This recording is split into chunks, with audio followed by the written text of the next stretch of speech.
Christophe qui ne sait pas être là aujourd'hui. Et alors, M. Pixon qui m'a dit qu'il avait en retard parce qu'il avait une autre réunion. Voilà. Donc, bienvenue à Joël. C'est bien ça? C'est bien ça. Voilà. Donc, il va nous expliquer au niveau des parcs naturels du Bois et Breton, nous expliquer un petit peu la contenance. Ouais, voilà. Merci, je vous écoute. Merci, grand merci de m'accueillir ce soir. Donc, juste en fait, j'ai demandé une entrevue avec vous. Je m'excuse, hein, mais je tournerai le plus possible. J'ai demandé une entrevue avec vous pour faire le point un peu sur l'extension du territoire du parc naturel à la commune de Philippeville, voir un peu où on en est et rencontrer les nouveaux conseillers pour leur présenter ce que l'on fait exactement au parc naturel. J'ai promis au directeur général que j'allais faire la version courte. Donc, n'hésitez pas à m'interrompre. Oui, donc, la définition d'un parc naturel. Qu'est-ce qu'un parc naturel en région wallonne? Eh bien, il faut savoir que les parcs naturels, nous sommes 10 actuellement et nous sommes gérés par un décret du gouvernement wallon qui en fixe sa définition. Donc, vous voyez comme moi, territoire rural d'un haut intérêt biologique et géographique, qui est soumis conformément au décret de 2008 à des mesures destinées à en protéger le milieu. Et ce qui est vraiment très important pour l'équipe du parc, c'est que c'est en harmonie avec les aspirations de la population et le développement économique et social du territoire concerné. Vous allez voir tout à l'heure, quand je vais vous montrer un petit peu la gouvernance du parc naturel, que la société civile est vraiment très présente, tant au niveau de l'Assemblée générale que du conseil d'administration. On tourne aux alentours de 50% d'élus et 50% de la société civile. Attention à ne pas faire l'erreur que l'on commet très très régulièrement, c'est de dire parc naturel égale réserve naturelle. Qu'est-ce qu'on fait dans une réserve naturelle? De la conservation de la nature pure. On protège la faune, on protège la flore. Ce n'est absolument pas le cas du tout au niveau d'un parc naturel. En tout cas, on ne fait pas que ça. On travaille sur de la protection du paysage, on travaille sur de l'aménagement du territoire, sur du développement économique, on monte des projets touristiques, on aide les agriculteurs à se diversifier, on va le voir par la suite. Donc nous sommes vraiment un territoire de projet. Donc comme je vous disais, plusieurs parcs naturels qui sont déjà existants en région wallonne. Donc on a les parcs naturels du Hainaut occidental, avec le pays des collines, les plaines de l'Escaut, qui sont en cours d'extension également. On a ici le parc naturel des Hauts-Pays, qui est frontalier avec le parc naturel régional de l'Avesnois. Donc, parc naturel Viron-Herbeton dans son état actuel, qui va s'étendre donc aux communes de Couvin et de Philippeville. On a déjà eu des contacts informels suite aux élections d'octobre. On a déjà eu des contacts informels avec extension possible, mais ce sont toujours des contacts informels, bien entendu. On a un parc naturel isolé là, dans la province de Liège, Burdinal-Mehaigne, et puis on a vraiment ici le chapelet de parcs naturels frontaliers, donc le plus vieux de région wallonne, Haute-Fagne-Eiffel, et puis on a les parcs naturels des Deux Ourtes, Haute-sur-Forêt d'Anlier. Le seul parc naturel qui restera communal après l'extension de nos territoires, c'est le parc naturel de la vallée de la Terte, 9000 hectares, et puis le parc naturel de Gaume. Alors, donc, comme je vous ai dit, un décret qui fixe non seulement la définition d'un parc naturel, mais également ses missions. Donc, en premier lieu, protéger, gérer, valoriser le patrimoine naturel et paysager du parc naturel. Historiquement, il y a un décret, le premier décret qui gérait les parcs naturels, daté du 16 juillet 1985. Et là, les parcs naturels étaient vraiment dévolus à la conservation de la nature. On ne faisait quasiment que ça. Le gouvernement wallon s'est rendu compte que les parcs, c'était autre chose. En tout cas, ils avaient une autre prétention que de faire uniquement de la conservation de la nature. Le gouvernement wallon nous a fait confiance et a augmenté nos missions. On parle maintenant de projet d'aménagement du territoire. Qu'est-ce que ça veut dire concrètement pour vous? Ça veut dire que tout collège qui fait partie du territoire d'un parc naturel peut demander au parc de se positionner sur des avis d'urbanisme. Ce qui est très intéressant s'il y a, par exemple, des points environnementaux, dans les demandes de permis, par exemple. Il faut bien garder en tête que ces avis sont non contraignants. Ça veut dire que le parc naturel peut très bien se positionner contre un projet, par exemple. Quand il arrive au collège, le collège peut très bien le déchirer et ne pas tenir compte de l'avis. Sur Viroinval, on a eu déjà une bonne septantaine, oui, depuis le temps qu'on existe, une bonne septantaine d'avis demandés. 100% des avis ont été suivis par le collège, parce qu'ils sont argumentés, clairement. Encourager le développement durable sur le territoire du parc naturel en contribuant au développement local sur les plans économiques et sociaux ainsi qu'à l'amélioration de la qualité de vie. C'est ce que je vous disais tout à l'heure. Au niveau du parc naturel, on travaille également sur le développement économique. Vous connaissez sans doute les marchés de terroir de Nîmes, donc premier et troisième samedi du mois. C'est le parc naturel qui a relancé en fait le marché sur Viroinval. Il n'y en avait plus du tout de manière hebdomadaire. Vous connaissez également sans doute la fête du parc, où on met vraiment les producteurs et les artisans du territoire en exergue. Vous connaissez également le projet de valorisation touristique de la forêt du Pays de Chimay, qui est coordonné par le parc naturel. Donc Corentin Levac, le coordinateur, et il travaille au niveau du parc naturel. Là, on travaille vraiment à développer le tourisme et à mettre en avant les hébergements, les attractions, etc. de notre territoire. Alors, des axes transversaux cette fois-ci. Comment fait-on pour mettre en avant la conservation de la nature, l'aménagement du territoire et le développement économique sur notre territoire d'action? Eh bien, on accueille, on éduque, on informe le public, que ce soit le public scolaire ou le grand public.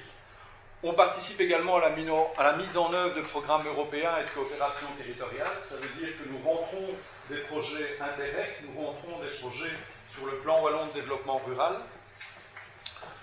On suscite également la mise en œuvre d'opérations de développement rural et la cohérence des projets transcommunaux. Ça veut dire qu'on travaille, on est une équipe de 10, où on travaille quand il y a un territoire qui est en PCDR, par exemple, donc plan communal de développement rural, eh bien on aide la Fondation rurale de Wallonie, qui gère ces PCDR-là, à monter toute une série de fiches projets bien spécifiques qui entrent dans nos missions.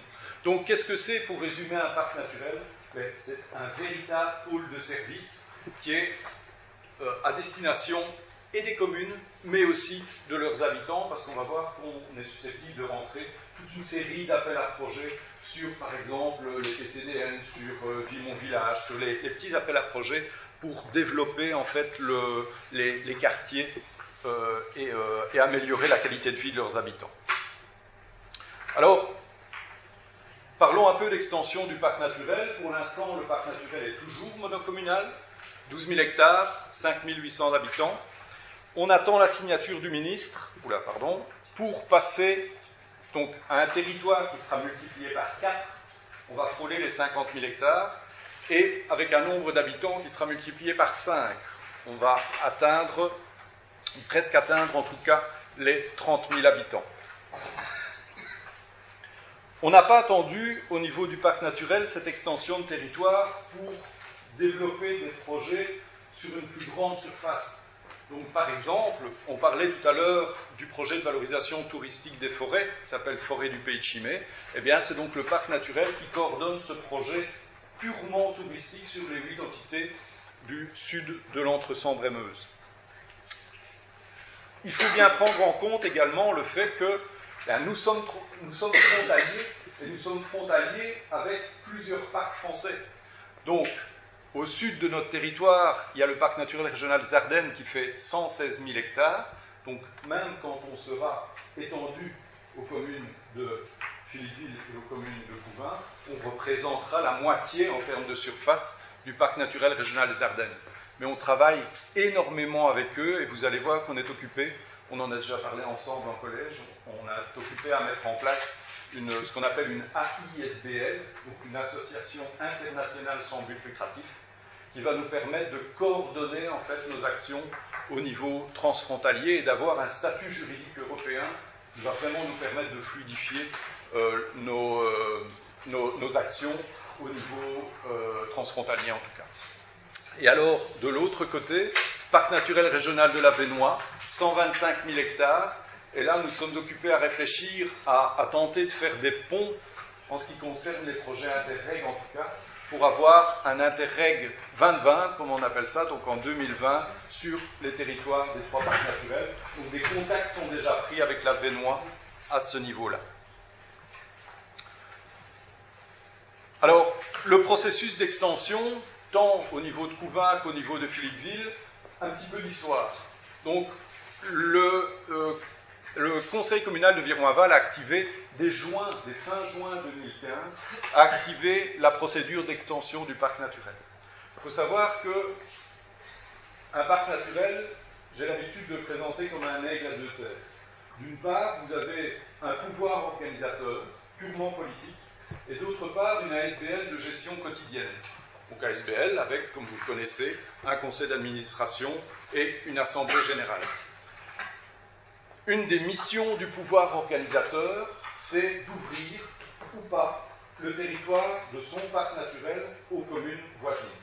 Donc les communes voisines sont candidates à l'extension de leur territoire au niveau du parc naturel, mais il faut que le pouvoir organisateur du parc accepte.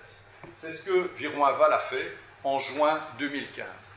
Et directement, en janvier 2016 et en février 2016, les collèges de Couvain et de Philippeville ont émis un accord de principe sur cette extension. Le travail, souvenez-vous, plusieurs d'entre vous étaient déjà là, le travail ne faisait que commencer à ce moment-là. Parce que le décret régional demande un descriptif des motivations des territoires qui sont candidats à entrer dans le parc naturel. Pourquoi ces territoires veulent entrer dans le parc naturel? Donc, Philippeville a fait ça sans problème, Couvain également. Et puis, suite à ce descriptif des motivations, on a mis en place ce qu'on appelait un comité d'accompagnement d'extension, avec 3 politiques, donc 3 politiques de Viron-Aval, 3 de Couvain, 3 de Philippeville, et moi-même pour dire de coordonner le tout. Et en juin 2017, donc regardez, quasiment 2 ans après l'activation de la procédure d'extension du parc naturel, les demandes d'intégration ont été acceptées par le conseil communal de Viron-Aval. Alors, suite à cela, le comité d'accompagnement d'extension m'a demandé, avec l'équipe, de rédiger un rapport d'extension pour le ministre. Donc les 3 communes, les 3 conseils communaux étaient d'accord sur le principe d'étendre le territoire. Maintenant, il faut aller chercher l'accord du ministre de tutelle. C'est quand même lui qui finance cette extension-là. Et donc, la rédaction de ce rapport a été réalisée sur base de la proposition d'intégration de Tournai dans le parc naturel des plaines de l'Escaut. Voilà, c'est une directive de la centrale DNF. Ce document-là reprenait le diagnostic de l'ensemble du territoire des 3 communes, plus les justificatifs de l'intérêt de l'agrandissement. Ça veut dire quoi? Ça veut dire nos justificatifs au niveau de l'équipe technique, pourquoi on était intéressé à ce que Philippeville et Couvain viennent dans le parc naturel, mais également les motivations, comme je vous disais tout à l'heure, des 2 entités, Philippeville et Couvain, pardon. Ce document, qui faisait quand même 260 pages à la fin, est passé dans les différents conseils communaux de la majorité précédente.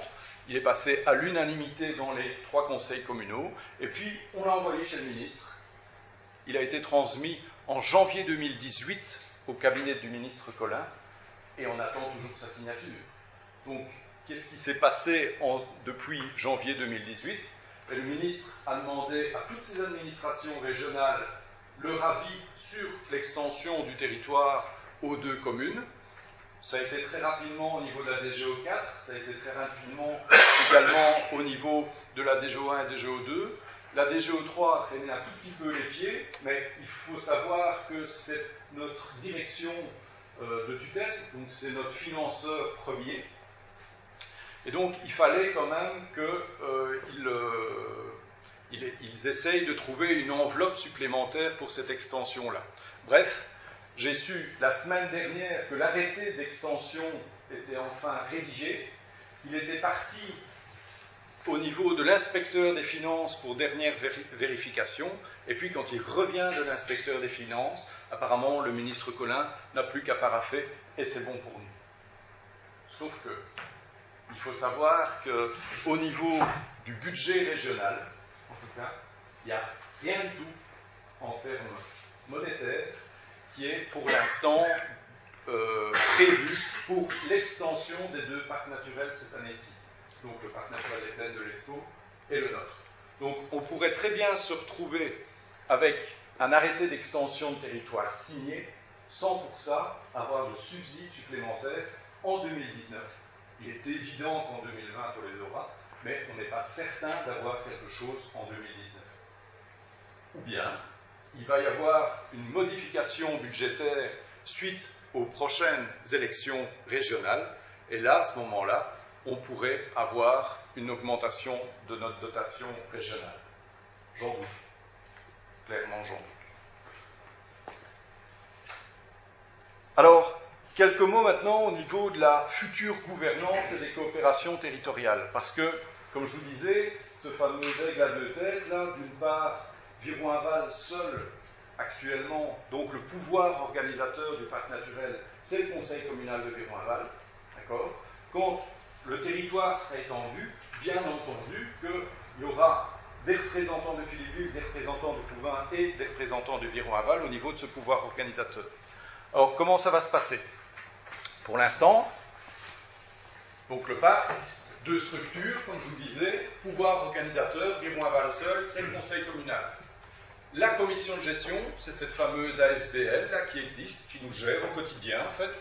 Viron-Aval seul, pour l'instant, l'Assemblée générale, c'est 23 membres. Comme je vous ai dit, une parité presque parfaite entre la représentation politique et la représentation de la société civile. 12 élus, 11 sociétés civiles. Au niveau du conseil d'administration, 9 membres, 5 élus, 4 personnes de la société civile. Comment ça va se passer au niveau de l'association de projets, donc au niveau du pouvoir organisateur, quand le territoire sera étendu aux 3 entités communales? Eh bien, il y aura un comité de gestion qui sera mis en place au sein de ce qu'on appelle une association de projet. Alors, je ne sais pas si vous avez déjà entendu parler de ça, association de projet. C'est à peu près une intercommunale, logique, d'accord, une association de 3 communes, mais beaucoup plus souple. Beaucoup plus souple. Et donc, au sein de cette association de projet, dont théoriquement, en tout cas, c'était ce qu'on avait demandé au niveau du parc naturel, les statuts auraient dû être définitivement approuvés aujourd'hui, mais je me suis arrangé avec le directeur général, ça sera reporté lors du prochain conseil communal. Eh bien, au sein de cette association de projet, on va retrouver 3 fois 3 élus. 3 élus de Viron-Aval, 3 élus de Philippeville et 3 élus de Pouvin. Donc les 3 entités seront vraiment sur un pied d'égalité au niveau de la gestion de l'association de projet. Au niveau de la future ASBL, maintenant, rappelez-vous qu'on avait mis en place, avant octobre dernier, un comité d'accompagnement d'extension qui avait défini un peu, qui avait dégrossi le travail de gouvernance future. Et donc, on avait décidé au niveau de ce comité d'accompagnement que la future Assemblée générale qui comportait les 3 entités communales allait être composée de 72 membres. C'est lourd ça, 72 membres. 36 élus et 36 personnes de la société civile. Donc ça veut dire 12 élus et 12 personnes de la société civile de chaque entité. Et le conseil d'administration, 15 membres, 9 élus et 6 personnes de la société civile. Là, l'idée était également de faire 3 élus de chacune des entités et 2 personnes de la société civile. Oui, c'est ça. Donc 2 personnes de chaque entité. Les statuts ont été approuvés par le conseil communal de Viron-Aval hier. D'accord ? Et donc, théoriquement, aujourd'hui, on aurait dû faire ce même exercice. Ce sera reporté au mois prochain pour vous. Autre chose maintenant. Je vous ai dit, et c'est presque ma dernière idée, qu'on avait des relations de plus en plus importantes avec le parc naturel régional des Ardennes, qui nous jouxte. Eh bien, on est occupé à travailler avec non seulement les élus politiques de l'autre côté de la frontière, mais également l'équipe technique du PNR des Ardennes, à mettre en place donc cette fameuse AISBL. Pourquoi ? Parce qu'on s'est rendu compte, à l'intérieur même de nos projets Interreg et de nos projets touristiques transfrontaliers, que on était vraiment devant un mur, et ce mur-là, c'est la frontière. Pourquoi ? Parce qu'on a beau rentrer des projets européens, quand on fait, par exemple, des demandes de prix en France, ou que les Français font des demandes de prix en Belgique, c'est vraiment galère pour pouvoir vraiment avoir le produit que l'on cherche côté français, parce qu'il ne passe pas la frontière, ou bien on ne peut pas nous envoyer la facture, etc. Et donc, ce que l'on va faire via cette AISBL-là, c'est au moins avoir un statut juridique européen et déposer nos projets transfrontaliers au nom de cette AISBL. L'AISBL sera composée de membres du parc naturel Vieux-Pont-Arneton, donc des représentants ici autour de la table, mais également des membres du parc naturel régional des Ardennes, tant des élus politiques que des membres de la société civile. D'accord ? La ISBL est là, encore une fois, juste pour gérer tous les projets, pour coordonner, gérer tous les projets transfrontaliers que l'on va faire avec le parc naturel régional des Ardennes. Il faut savoir que chaque parc naturel va évidemment garder son autonomie. On ne parle pas de fusion de parcs naturels, mais simplement de coordination de deux parcs naturels qui s'entendent bien, qui ont exactement le même territoire et qui ont exactement les mêmes missions. Et donc ça, je reviendrai vers vous en temps voulu, quand le ministre Collin aura enfin signé cette extension-là, quand l'association de projet sera enfin mise en œuvre et fonctionnera, on pourra parler là de statut de la ISBL. Ils sont déjà sur mon bureau, mais chaque chose en son temps. Donc, dernière slide. Comment va être composée cette AISBL ? Il faut savoir que ça sera de droit belge, donc pas de droit français, ce sera de droit belge. Et donc, comme vous connaissez, un fonctionnement Assemblée Générale, Conseil d'Administration. Au niveau de l'Assemblée Générale, on propose, côté belge, qu'il y ait 9 élus qui sont issus de l'association de projet. Ça tombe bien, c'est exactement le même nombre. Plus 9 représentants de la société civile. Côté français, 3 représentants par collège. Eux travaillent par collège. Il y a collège des élus, collège départemental, collège de la société civile, etc. Et donc, on serait 18 et 18, donc 36 membres. On laisse la possibilité également de faire rentrer ce qu'on appelle des membres associés qui n'auraient pas droit de vote à ce moment-là. Par exemple, le VEP, la Fondation Chiméo-Artoise, la Maison du Tourisme de notre côté, le Mobile SM également, par exemple. Et le conseil d'administration serait, mais ça c'est toujours une proposition, composée de 12 membres, avec 3 élus de l'association de projet et 3 personnes de la société civile côté belge, et un représentant par collège côté français, ce qui nous ferait un conseil d'administration de 12 membres, tout à fait gérable.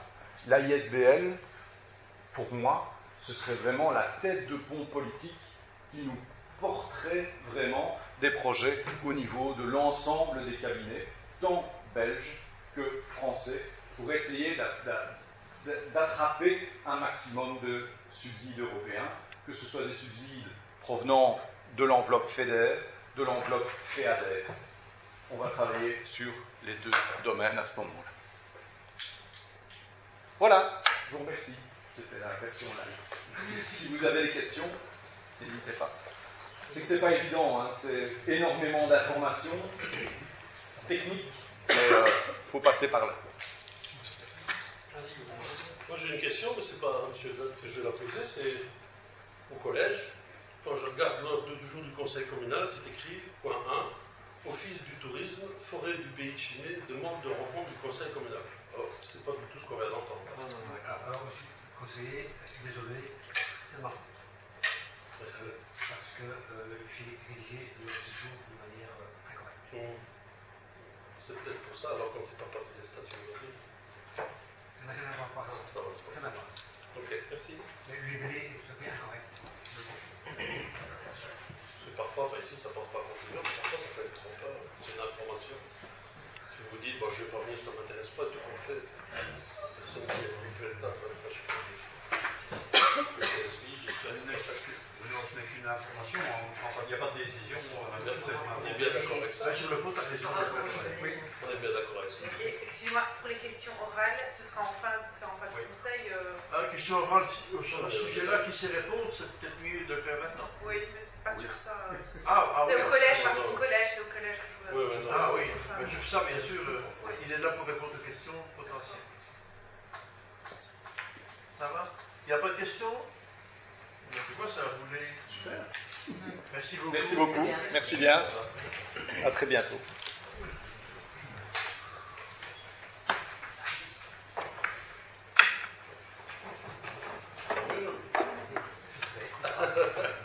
Regarde les commentaires. Pas encore, ça va. Je vous envoie pour votre compte. Je vais. Oui, ça va.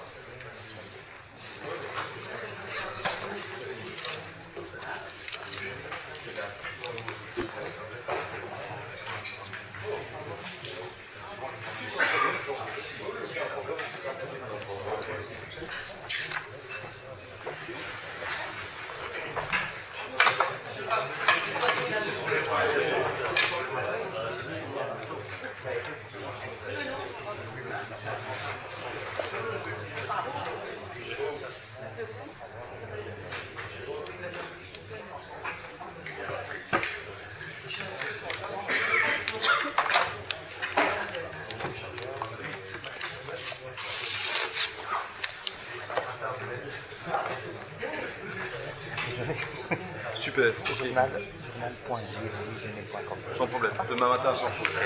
Merci.